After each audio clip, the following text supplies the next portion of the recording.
पहली बार नहीं, धीरे धीरे आ रहे हैं। ये दूसरा यात्रा है, विशेष रूप से राजनीतिक दृष्टिकोण से। आज कार्यकर्ताओं का एक सम्मेलन और सभा कहा जाए, उसमें हम लोग शरीक हुए। असम के सभी यहाँ जो स्थानीय कार्यकर्ता है, नेता है, वो भी साथ। इस बार इलेक्शन में आपकी पार्टी असम में क्या कैंडिडेट देगी? अलायंस करेंगे जेएमएम और तेलंगाना।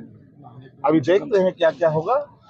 अभी हम लोग कई चीजों पर चर्चा करते हैं। टाइम ज्यादा नहीं है, थोड़ी दिन। कोई बात नहीं, राजनीतिक में समय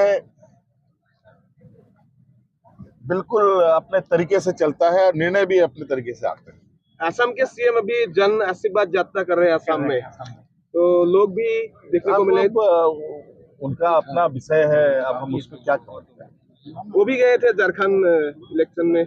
उसमें हम क्या बोले, उसमें क्या बोलने की आवश्यकता। जय भारत का प्रेसिडेंट बोल रहा है 40 आसनों में खेलेंगे वो लोग असम में। इस बार क्या बोलेंगे? इस बार क्या? क्योंकि आप लोग 40 आसनों में भारत और पता नहीं 40 क्या, उससे भी अधिक हो। হয় মই বিশ্বনাথ বিধানসভা সমষ্টিত নিৰ্বাচনী খেলৰ মনস্থ কৰিছোঁ আৰু ইতিমধ্যে বিশ্বনাথ জিলাৰ বিভিন্ন জেগাত আমাৰ প্ৰচাৰ কাৰ্য চলি আছে।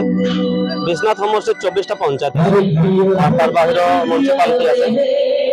তো আমাৰ ইয়াতে টোটাল 230টা বুথ আছে আৰু তাৰে মোটামুটি 150টামান বুথ ইতিমধ্যে কমপ্লিট হৈছে আৰু মণ্ডল committee, block committee, LAC committee আৰু ডিষ্ট্ৰিক্ট কমিটি ইতিমধ্যে হৈ গৈছে।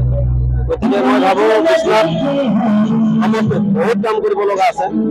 আপোনালোকে জানে ইয়াতে 2014 চনত ইয়াতে NDP সংগঠিত গোটে 88 জন আদিবাসী নিৰীহ লোকক ইয়াতে হত্যা কৰিছিলে আৰু এই বেকআউট জেগাখিনি এতিয়ালৈকে ৰাস্তা ঘাটৰ কাম হোৱা নাই। মই ভাবোঁ এইটো জেগাত অলপ ৰাস্তা ঘাটৰ কাম হ'ব লাগে আৰু শ্বহীদ স্মৃতি ভৱন তাতে ডাঙৰকে হ'ব লাগে আৰু এইটো এটা আমাৰ কাৰণে ঐতিহাসিক দিন আছিলে আৰু আমাৰ কলা দিন বুলি ক'ব লাগিব। তো এইবিলাক জেগা একেবাৰে বেকআউট হৈ আছে। গতিকে মই ভাবোঁ ইয়াতে ৰাস্তা ঘাটৰ বহুত কাম কৰিব লগা আছে আৰু ইয়াতে বৰ্তমানৰ বিধায়ক তেওঁলোকে কাম কৰিব পৰা নাই। গতিকে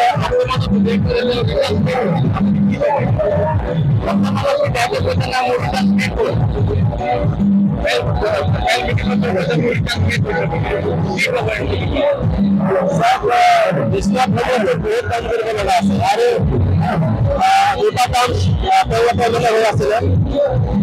তেওঁ আচলতে কোনো ধৰণৰ সমষ্টিৰ সমস্যাবিলাক কোনো কথা ৰাখিব পৰা নাই।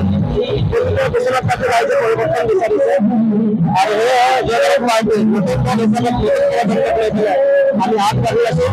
আৰু আজি ইয়াতে জানে নিজিকা চাহ বাগিচা কলকাতাৰে ইতিমধ্যে আমাৰ ঝাৰখণ্ডৰ সন্মানীয় মুখ্যমন্ত্ৰী উপস্থিত হ'ব আৰু আজি ইয়াতে ৰাজনৈতিক সজাগতা হ'ব। আৰু আপোনালোকে চাইছে বহুত মানুহ ইয়াতে সমাগম হৈছে, অসমৰ বিভিন্ন প্ৰান্তৰ পৰা ইয়াতে মানুহ আহিছে। গতিকে মই ভাবোঁ এইবাৰ জয় ভাৰত পাৰ্টিৰ 40 মিছন আমি ছাকচেছ হ'ম আৰু 40টা সমষ্টিত